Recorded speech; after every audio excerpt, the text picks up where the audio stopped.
আসসালামু আলাইকুম রহমতুল্লাহ বারাকাতুহু। আজকে কি রান্না করবো? আজকে রান্না করবো ইলিশ লেজের ভর্তা।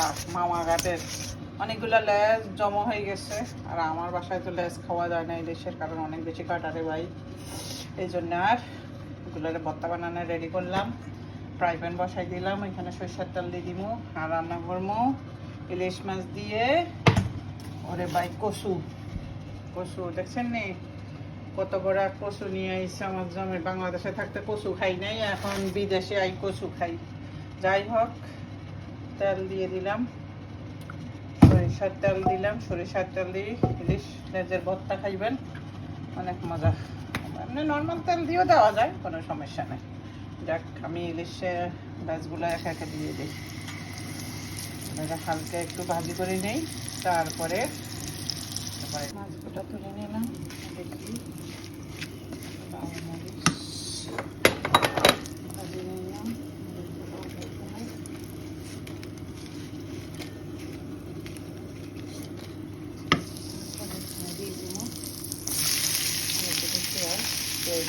খুব সুন্দর করে ভাজা করে নিব, তারপরে বেজের কাটাটাকে ভর্তা করে এখানে সব ইলিশ মাছের লেজগুলো আমি কাটা ফালাই নিলাম, একদম একটাও কাটা নাই। আছে হয়তো বা ইলিশ মাছের লেজ বলতে কথা।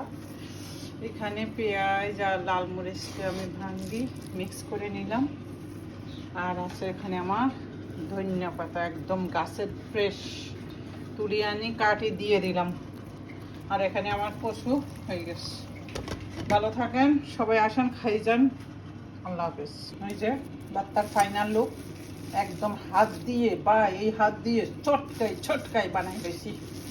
আলহামদুলিল্লাহ অনেক মজা হয়েছে, একটুখানি খাই দেখলাম, খুবই মজা। আসেন আপনারাও আসেন খাইতে বলি।